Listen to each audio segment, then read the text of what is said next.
ঠগবাজি সুবিধাবাদী স্বাৰ্থলোভী মন্ত্ৰীহীন বা শান্ত কেতিয়াও নাছিল নাই আৰু আগলৈও নাথাকে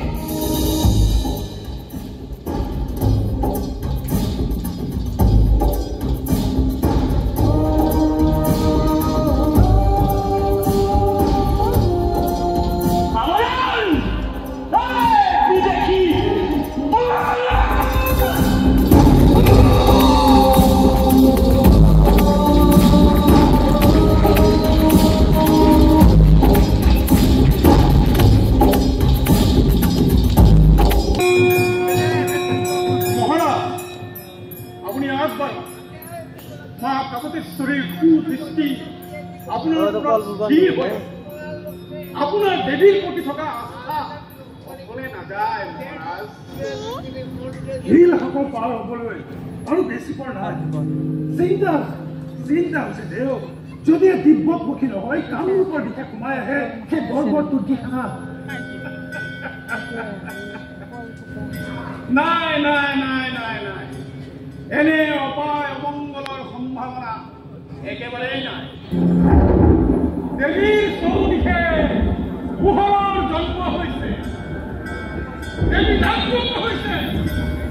দেৱী সম্পূৰ্ণৰূপে সজাগ হৈছে দেৱীয়ে সম্পূৰ্ণৰূপে নিৰীক্ষণ কৰিছে দেৱীৰ পৰা প্ৰতিটো মুহূৰ্ত পদে পদে বিপদৰ সেই সন্মুখীন হোৱাৰ সম্ভাৱনা আছে ঠিক সত্য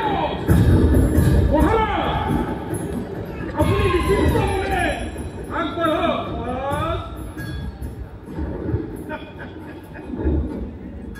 চব পাহৰ বতাহ ধুমুহা মাত হেৰুৱাব শক্তি শূন্য মহাৰাজ দেৱীৰ কাম আৰম্ভ হৈ গৈছে এই গৰ্জন এই ধুমুহা এই চব পাহৰ দন্তব তিহৰা পুনহৰা শত্ৰু সৈন্য কীৰ্তি সৈন্য জয় মহাৰাজ প্ৰভু জয় আপুনি বক্তিয়াৰ ক্ষেত্ৰত স্মৰণীয় যাওক এই মুহূৰ্ত আপুনি সাধাৰণ দূত হিচাপে যাব বক্তিয়াৰ ক্ষেত্ৰত যাব ক্ষেত্ৰে নতুনকৈ দেখা এই ঠাইখিনি প্ৰকৃতি বতাহ বৰষুণ যুদ্ধ কিংবা অভিযানৰ বাবে কিমান ভয় জনাব লাগিব আপুনি ভালদৰে বুজাই দিব যে চ'ত মাহৰ বৰষুণ আৰু বহাগৰ ধুমুহা বতাহ বাহিৰৰ মানুহৰ বাবে কিমান ভয়ংকৰভাৱে অচিনাকি আৰু এই অচিনাকি প্ৰকৃতিয়ে খিলজিৰ বাবে বিভীষিকাৰ সৃষ্টি কৰিব এনেকৈ ভূঞা আপুনি বিশ্বাসজনক খিলজিৰ হৃদয়ত আৰু মগজু হ'ব মহাৰাজ কিন্তু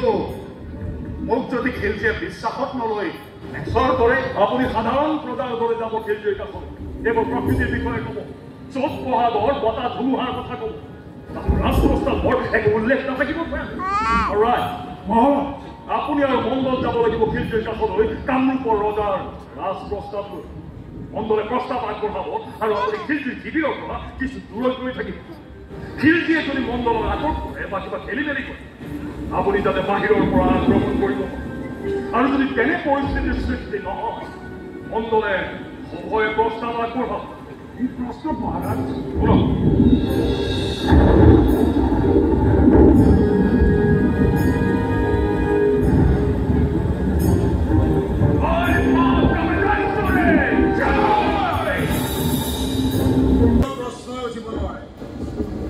কামৰূপৰ ৰজাক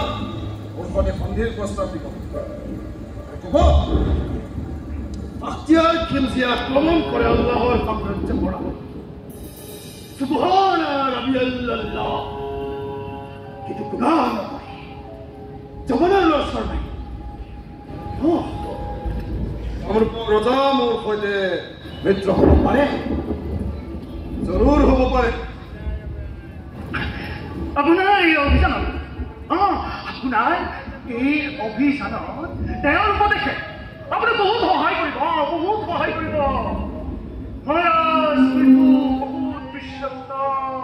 আৰু দেৱী ভক্ত আপোনাৰ মংগল হ'ব যদিহে আপুনি তেওঁৰ উপদেশ মানি লয় চলা কি ৰকম চলা এতিয়া ইয়াত চোত বহাগৰ মাহ এই সময়ত ধুমুহাই আপোনাক বিপদত পেলাব পাৰে বাট হেৰুৱাব আপুনি বিপদ বাধা তল ঘটিব আপোনাৰ জনাওক এই বিষয়ে ইতিমধ্যে এগৰাকী সাধাৰণ কৰিছে এতিয়া আপোনাক উভতি গৈ এবছৰ পিছত আহিবলৈ গৈছে দৰকাৰ হ'লে সেই সময়ত মহাৰাজ পৃথিৱী সৈন্য সামন্তৰৰ সৈতে তিব্বত দখল কৰিবলৈ আপোনাক সহায় কৰিব নিশ্চয় কৰিব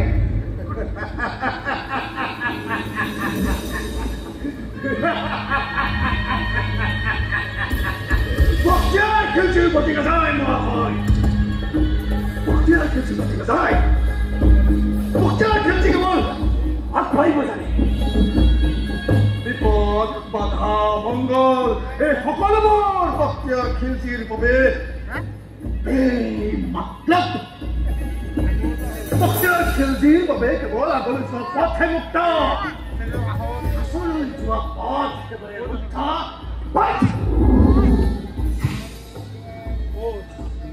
কামৰূপৰ ৰজাৰ সৈতে সন্ধি প্ৰস্তাৱ কৰিবলৈ সাজু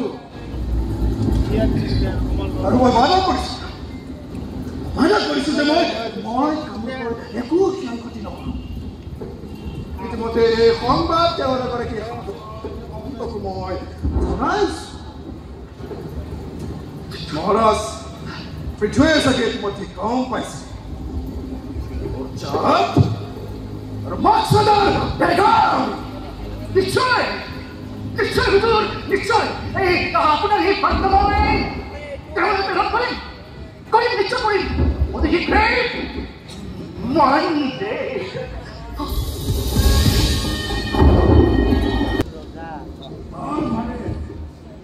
মোক যিখিনি কথা ক'লে মন দলকৈ সেইখিনি কথা মোৰ কথা কেৱল শুনিলে উত্তৰ হ'লে একোৱেই নাই অৱশ্যে মই সাধাৰণ অজুৰ প্ৰজাৰ মোৰ হাত ভৰি বোকাপানী লাগি আছে সেইকাৰণে মোৰ কথাত কোনো গুৰুত্বই নাই এতিয়া চুপ সাধু হওক আপোনালোক বক্তিয়াৰ তিব্বতলৈ আগবাঢ়িবলগীয়া সেই সীমান্তৰ পাহাৰ পৰ্বতত বক্তিয়াৰ ঘোঁৰা বাগৰি পৰিল সীমান্তৰ সামান্তত ধ্বংসালৈ আক্ৰমণ কৰিবলৈ মই ইতিমধ্যে আদেশ দিছো এতিয়া সাধু হওক আপোনালোক সাধু কৰক আমাৰ প্ৰজা যুৱক যুৱতী আপোনাৰ অনুমতি পালে যুদ্ধ কৰিবলৈ আমি প্ৰস্তুত নহয় কিন্তু ইমান বিশাল বাহিনীৰ সৈতে জিকিবলৈ সংখ্যাত আমি এতিয়া তেনেই কম কিছু প্ৰস্তুতিৰ প্ৰয়োজন নহ'বনে বাৰু যুদ্ধ মানেই কেৱল আক্ৰমণ নহয় যুদ্ধ মানেই আক্ৰমণৰ নিৰ্দেশ নহয় যুদ্ধ মানেই প্ৰতিৰক্ষাৰ অভিযান সাধু হওক আপোনালোক সাধু হওক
আমার সৈন্য সব শেষ কি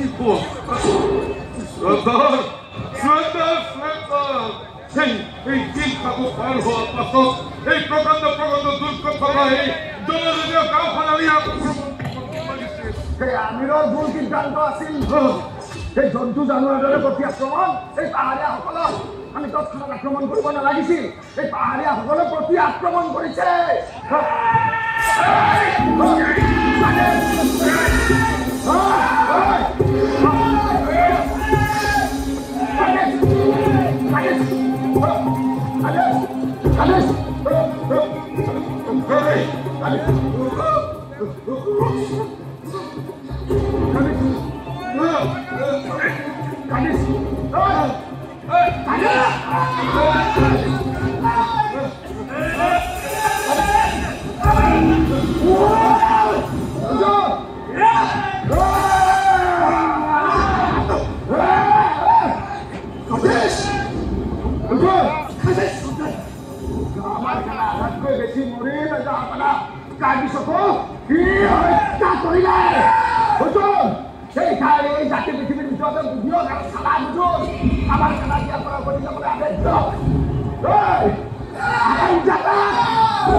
কি কৈছিলা তুমি অশ্বক্ৰান্ত পাহাৰৰ শিলত শত্ৰুক আচাৰি মাৰিম বুলি কৈছিলা নহয়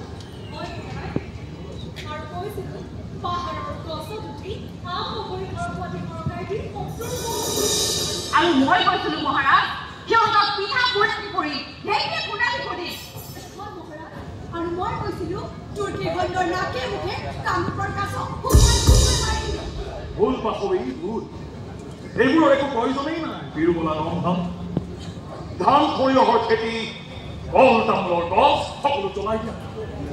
ভোকে পিয়াহে জৰ্জৰিত খিলটি পানী শিবিৰ পাতিবলৈ যাতে এডাল বাঁহ বা ঢালু বিচাৰি নাপায় আৰু সুযোগ বুজি হত্যা কৰা খিলটি খেলা কিন্তু সাৱধান যুদ্ধ কৰিবলৈ বাধ্য নকৰিব বিদেশীৰ শক্তি আৰু সামৰ্থ্য নাইকিয়া কৰি দিয়া মানে আমাৰ জগত মহাৰাজ মহাৰাজ দূতে দিয়া খবৰ মতে শিলখাকুৰ ফালে আগবাঢ়িছে আহিবই ভূঞা সেই পথেইটো খিলজি একমাত্ৰ চিনাকি পথ কিন্তু শিলখাকুৰ আৰু বৰনদীৰ কাষ পাই যদি কামৰূপ আক্ৰমণৰ নতুন সূচনা কৰে নোৱাৰে ৰতন বদন আৰু মণ্ডল মহাশয়ে মহাৰাজ পৃথুৰ নিৰ্দেশত তাৰো বুদা মাৰি থৈছে বক্তিয়াৰৰ নিৰাপত্তাৰক্ষী আৰু ২-৪টা তুৰ্কী ইতিমধ্যে বধেই হ'ল কি জানি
ৰক্ষা কৰিব পাৰিব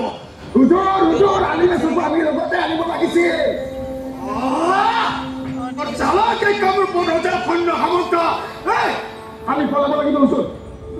আমি পলাব লাগিব শিবিৰ পাতিবলৈ একো এটা বিচাৰি পোৱা নাই মাত্ৰ দুদিন আগতে এই গাড়ী মাজেৰে আগবাঢ়িছিল সকলোতে ফুলে ফলে একদম ভৰপূৰ হৈ আছিল এতিয়া চব খতম একদম খালি খালি যাতে দুই এটা সাধাৰণ প্ৰজাই দেখিছিল আৰু এতিয়া সকলোতে পৰাক্ৰমী সেনা মাথো চব পৰাক্ৰমী সেনা যাতে গছ দেখিছিল মানুহ দেখিছিল আৰু এতিয়া যেন মৰুভূমি দেখিছো খোজ দেখিছো খোজ মৰুভূমি দেখিছো মৰুভূমি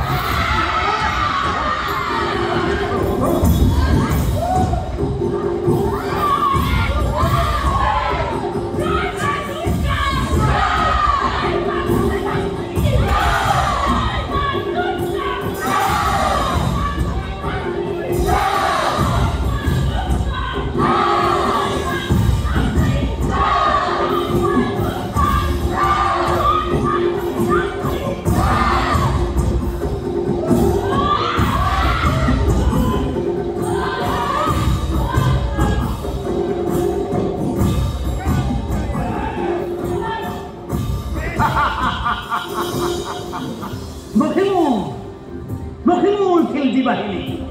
পৰাক্ৰমী খিলজী এইদৰেই পতিত হৈছে খিলজী সেনাক অনাহাৰে অনিদ্ৰাৰে ধ্বংস কৰিছে কামৰূপৰ অধিপতি মহাৰাজ পৃথুৱে পৃথুৱে ভাৰতৰ ভূমিত মোগল বধি ইতিহাসৰ সৰ্বোচ্চ সম্ৰাট হিচাপে পৰিচয় দিছে কামৰূপৰ বীৰত্ব মহাৰাজ পৃথুৰ জ্ঞান আৰু বুদ্ধি প্ৰখৰত এই মহত্ব জিলিকিল সেই জিলিকনিৰে ভাৰতবৰ্ষ হ'ল প্ৰজ্বলিত বৰনদী শিলহাটৰ সমীপত উপায়ন্তৰ খিলজী বাহিনী মদন কামদেৱৰ মন্দিৰত আবদ্ধ প্ৰাণ ৰক্ষাৰ আশ্ৰয় বিচাৰি বক্তিয়াৰ বাহিনী হিন্দু দেৱতাৰ চৰণত সমৰ্পিত জয় মহাৰাজ পৃথুৰ জয় দেৱী মা দুৰ্গা জয় মহাৰাজ পৃথুৰ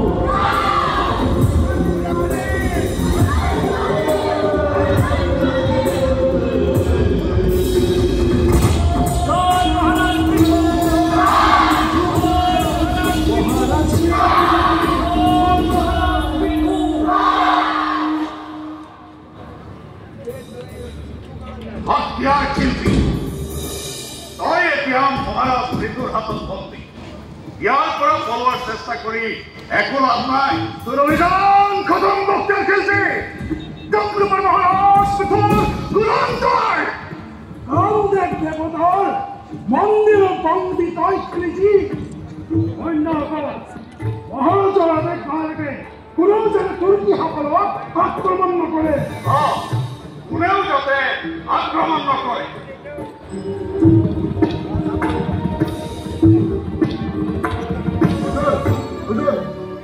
আমি সব এই মন্দিৰৰ বন্দী ওলাইছো এই মন্দিৰৰ কাষতে আছে বৰনদী গুৰুঙা পালে আমি পলাব লাগিব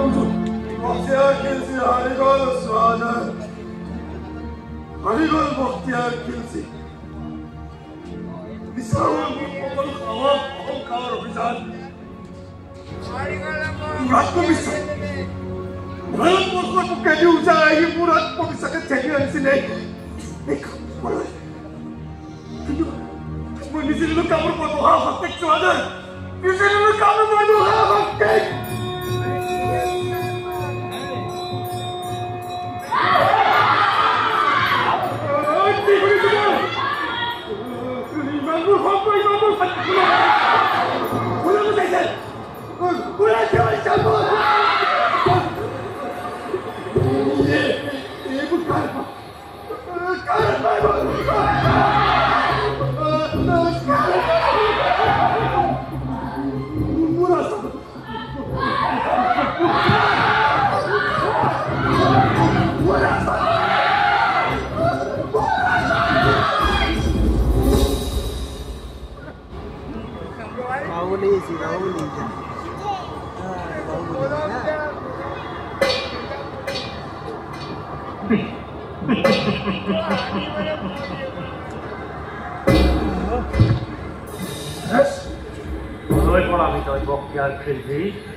এইখন ভাৰতবৰ্ষত তই যিমান হিন্দুৰ মন্দিৰ ভাঙিলি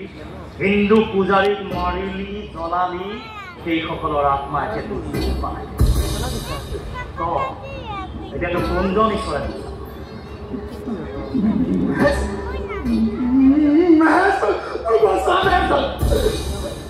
মই কোন তোক বচাবলৈ হা মই কোন তই তোৰ ঈশ্বৰক প্ৰতিষ্ঠা কৰিবলৈ হিন্দুক হত্যা কৰি কিন্তু তোক হত্যা কৰি আমাৰ মহাৰাজ পৃথুৱে হিন্দু দেৱতাৰ গৰিমা নষ্ট নকৰে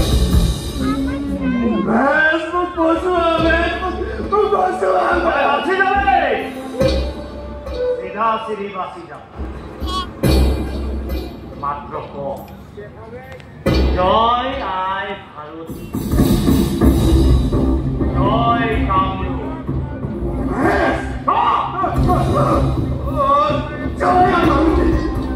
জয় কামৰূপ জয় মা দুৰ্গা জয় মা দুৰ্গা জয় মা দুৰ্গা বুঝলি রাষ্ট্র ধর্ম মূল পরম তারপর বক্সিয়ার কিন্তু দেখি অনেক বলনা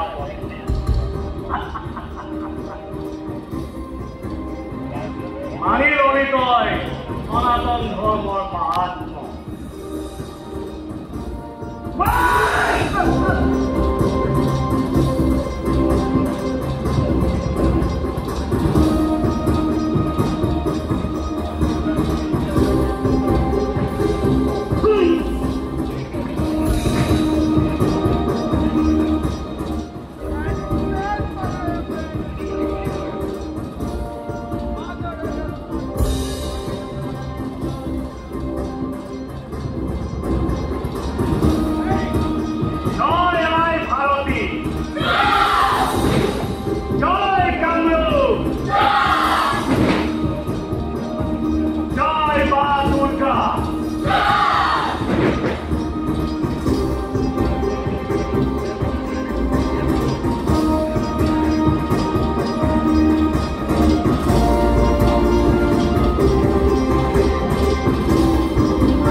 আমি এইফালে নিরাপদে উঠি যাব পারি বাবা বাবা পাহর বে আলটিমেট হুজুর আলটিমেট স্পেশাল সোয়াদের হুজুর আলটিমেট হুজুর আলটিমেট বানায় হে আপনার ব্রো আলটিমেট স্পেশাল সোয়াদের আলটিমেট বানায় হুজুর হে আপনার ইয়া সময় নষ্ট করব বলা হুজুর বলা বলা বলা বলা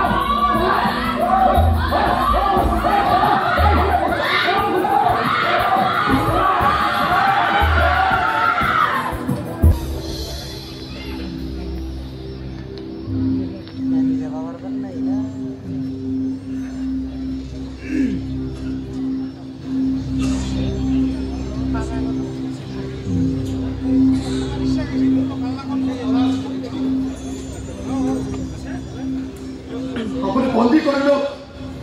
হ'ব মোৰ বাবে এই বন্দী আপুনি হত্যা কৰিল মূৰত হ'ব মোৰ বাবে ওপৰৱালাৰ মেহেৰবানী সালাম আপোনাৰ বীৰত্ব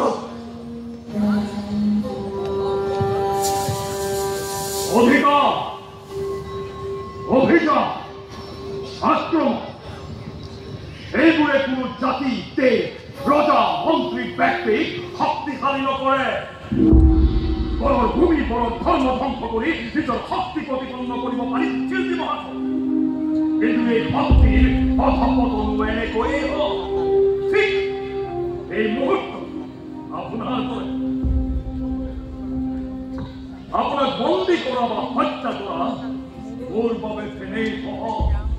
কিন্তু আপোনাৰ প্ৰতি ঘৃণা ভাৱ জাগ্ৰত কৰি মই পবিত্ৰ সনাতন ধৰ্ম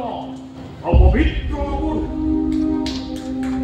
ধৰ্মৰে আক্ৰমণেৰে আপুনি আপোনাৰ ধৰ্মৰ সাম্ৰাজ্য গঢ়িব বিচাৰিছে আৰু মই সুশৰীৰে নিখুঁত প্ৰাণে আপোনাক উভতাই পঠিয়াম মই মোৰ ধৰ্ম অটুট ৰাখিব বিচাৰিছো আপুনি মহান মহাৰাজ পৃথু আপুনি আজি মোৰ দেশ মহান এই দেশৰ ঐতিহ্য সংস্কৃতি ধৰ্ম মোৰ দেশতেই টমকীয়া হিন্দুৱে নিজৰ সাম্ৰাজ্য বঢ়াবলৈ আপোনাৰ দৰে উন্মাদ নহওক নিজৰ সাম্ৰাজ্য নিজৰ মাজতেই সবল কৰি ৰাখিবলৈহে যথেষ্ট ভৱিষ্যতে হিন্দুৰ ৰাজভাৰ ভাঙিবলৈ বৃথা চেষ্টা নকৰিব। হিন্দুৰ শক্তি পৃথিৱীৰ ৰাজভাৰত নাথাকে, কুকুৰ কামি হাৰত থাকে। বিদায় বক্তিয়াৰ কেন্দ্ৰে, বিদায়।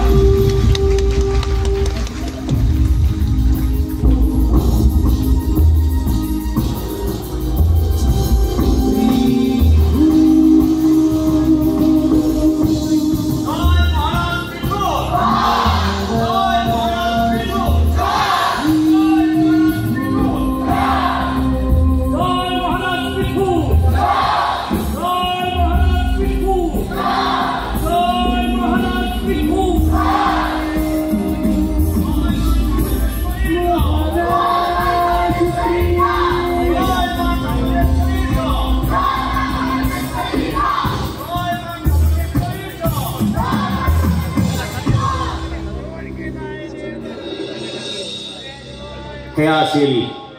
1100 শকৰ চ'ত মাহৰ 13 তাৰিখ। কামৰূপৰ ৰজা বাৰকু অৰ্থাৎ পৃথুৰ হাতত বখতিয়াৰ খিলজী পৰাস্ত হৈছিল। ইংৰাজী 1205 আৰু 1203 শতিকা। 1226-27 শতিকাত ব্ৰহ্মপুত্ৰৰে সদিয়াত উপস্থিত হৈ কামৰূপ আক্ৰমণ কৰি অহা মোগল বীৰ গিয়াছুদ্দিন আয়োজকে একেই বীৰত্বৰে নগাঁৱত পৰাস্ত কৰিছিল মহাৰাজ পৃথুৱে। নগাঁৱৰ দবকা গাছতল শিলালিপিত 1949 শকত হোৱা এই জয়ৰ বিষয়ে পৃথুৰ আন এটি নাম বিশ্বসুন্দৰদেৱে লিখি থোৱা বুলি উল্লেখ আছে। এই অভিযানৰ পিছত কামৰূপক সুৰক্ষিত কৰিবলৈ পৃথুৱে জলপাইগুৰিলৈ ৰাজধানী সলনি কৰে। পৃথুৰ ৰাজধানীৰ নাম আছিল ভিতৰগড়। তাত দুৰ্গ, ৰাজপ্ৰাসাদ, বাঘ ৰাখিবলৈ বাঘৰ পুখুৰী খান্দিছিল। তাত পৃথুক জানিছিল ৰজা জল্পেশ্বৰ বুলি।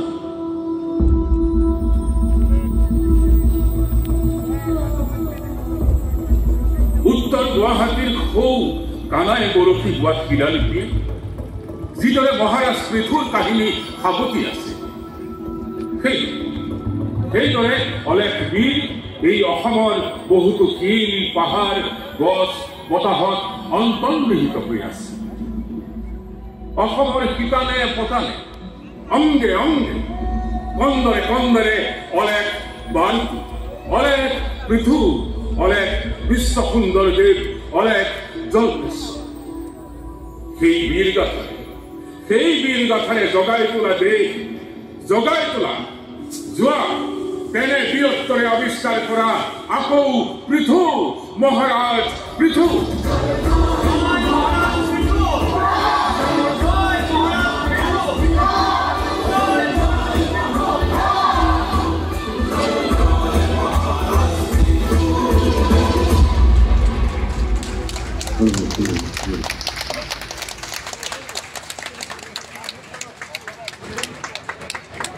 প্ৰথমতে আমি আপোনালোকক নাটকৰ প্ৰাণ, নাটকৰ ভগৱান দৰ্শকক আমি সকলোৱে প্ৰণিপাত জনাইছোঁ।